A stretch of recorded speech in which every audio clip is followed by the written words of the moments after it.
Hello বন্ধুরা, Pamela সেচেলে সবাইকে স্বাগত। শীতকাল তো চলে যাওয়ার পথে। শীতটা যাওয়ার আগে পারলে অবশ্যই আজকের এই রেসিপিটা ট্রাই করে দেখার অনুরোধ রইল।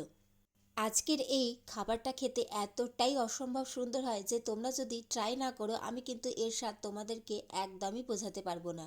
এর আগে আমি আমার চ্যানেলে তোমাদের সাথে ধনিয়া ফিশের রেসিপি শেয়ার করেছি, ধনিয়া চিকেনের রেসিপিও শেয়ার করেছি, আর আজ তোমাদের সাথে আমি ধনিয়া ফুলকপি রেসিপিও শেয়ার করতে যাচ্ছি।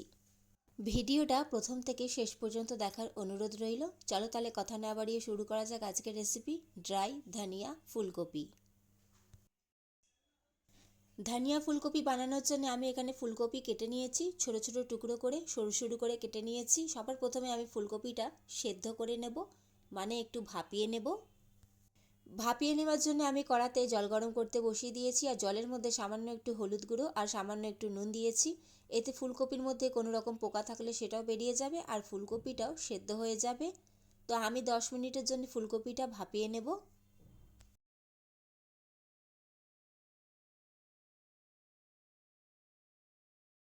সেদ্ধটা এমনভাবে করতে হবে যাতে ফুলকপিগুলো গলে না যায়। 5 মিনিট আমি ভালো করে ফুটিয়ে নিয়েছি। এখন একটু নাড়াচাড়া করে দেব যাতে ফুলকপির সমস্ত দিকটাই যেন সুন্দরভাবে সেদ্ধ হয়ে যেতে পারে, আর খেয়াল রাখতে হবে যেন ফুলকপিগুলো গলে না যায়।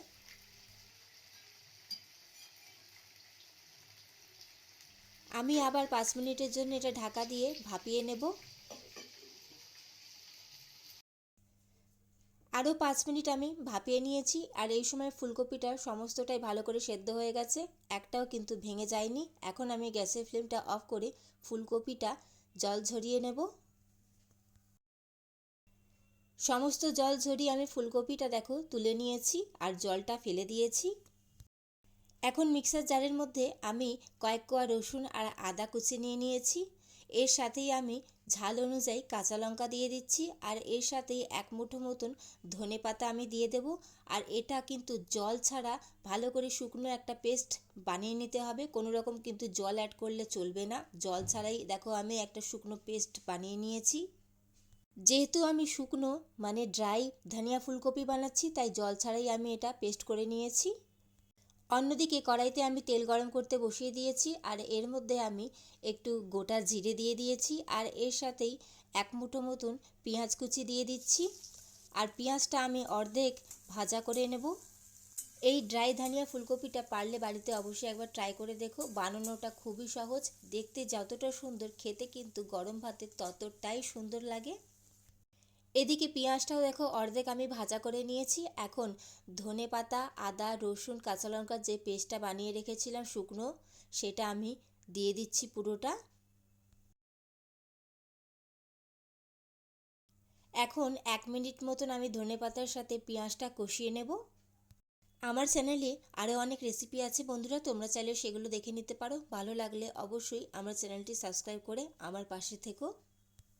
ধনেপাতা বা ধনেপাতার ফ্লেভার যদি তোমার পছন্দের হয় তাহলে অবশ্যই আজকের এই রেসিপিটা ট্রাই করে দেখো।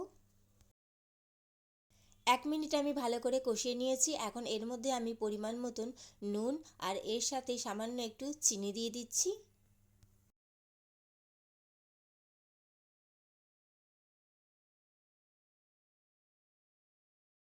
সমস্ত কিছু ভালো করে দেখো কষানো হয়ে গেছে। এখন এর মধ্যে আমি সেদ্ধ করে রাখা ফুলকপিটা দিয়ে দিচ্ছি।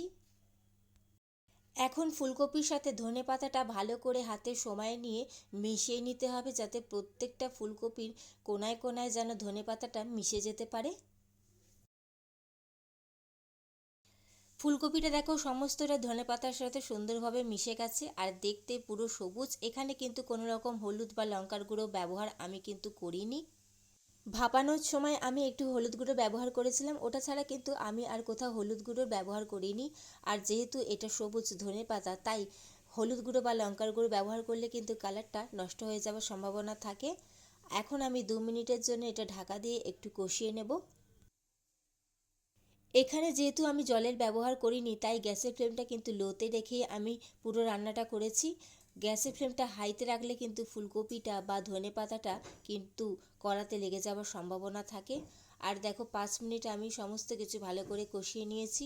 আর আমাদের ড্রাই ধনিয়া ফুলকপি একদম রেডি হয়ে গেছে। গরম ভাতে জাস্ট একদম পুরো জমে যায়। পারলে অবশ্যই রেসিপিটা বাড়িতে ট্রাই করে দেখো। আর কেমন লাগলো তোমাদের আজকের এই রেসিপি অবশ্যই সেটা কমেন্ট করে জানাবে। ভালো লাগলে অবশ্যই লাইক কমেন্ট শেয়ার করে দিও। আর এই রকম নিত্য নতুন রেসিপি পাওয়ার জন্য আমার চ্যানেলটি কিন্তু সাবস্ক্রাইব করতে ভুলো না কিন্তু। চলো তাহলে আজকের মতন আসি। চলো টাটা।